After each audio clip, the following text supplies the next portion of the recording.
Willkommen zu dieser technischen Anleitung zum Dyson V15. Wir sind Kelatos Informática, Spezialisten für technische Reparaturen. Wir holen dein Gerät direkt bei dir zu Hause ab, führen eine kostenlose Diagnose durch und schicken dir einen Kostenvoranschlag, bevor wir reparieren. Keine Anrufe, keine Fahrten. Wir befinden uns in der Calle Joaquín María López 26, Madrid. Bequem, transparent und professionell. Link in der Beschreibung. Wenn dein Dyson V15 komische Geräusche macht und nicht mehr richtig saugt, könnte das auf einen defekten Motor hinweisen. Es ist wichtig, dieses Problem rechtzeitig zu beheben, da es sonst zu weiteren Schäden an deinem Gerät führen kann. Wenn du nichts unternimmst, könnte dein Staubsauger komplett ausfallen und die Reparatur wird teurer. Für diese Reparatur benötigst du einige Werkzeuge, einen Kreuzschlitzschraubendreher, einen Torx-Schraubendreher, eine Zange und eventuell etwas Isolierband. Zuerst musst du sicherstellen, dass der Dyson V15 vom Stromnetz getrennt ist.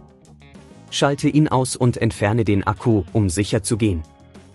Jetzt kannst du das Gehäuse vorsichtig öffnen. Suche die Schrauben an der Unterseite des Gerätes.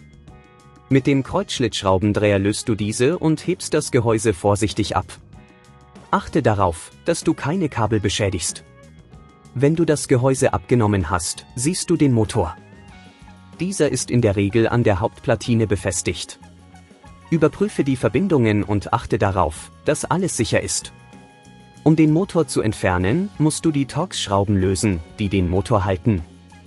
Drehe sie vorsichtig heraus und ziehe den Motor mit der Zange heraus. Stelle sicher, dass du alle Kabel trennst, bevor du den Motor vollständig entfernst.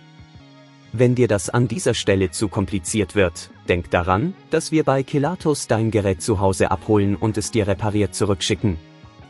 Jetzt nimm den neuen Motor und setze ihn an die richtige Stelle. Achte darauf, dass alle Kabel wieder sicher verbunden sind. Schraube den Motor mit den Torx-Schrauben fest, aber übertreibe es nicht, um das Gewinde nicht zu beschädigen. Wenn alles richtig sitzt, kannst du das Gehäuse wieder anbringen. Stelle sicher, dass alle Schrauben fest angezogen sind, bevor du den Akku wieder einsetzt. Teste dein Gerät, um sicherzustellen, dass es wieder ordnungsgemäß funktioniert. Um zu verhindern, dass dieses Problem erneut auftritt, solltest du regelmäßig den Filter deines Dyson V15 reinigen und sicherstellen, dass keine Haare oder Fremdkörper in die Öffnungen gelangen. Wenn du kein Risiko eingehen willst, bei Kelatos holen wir dein Gerät ab, reparieren es und liefern es dir nach Hause, deutschlandweit.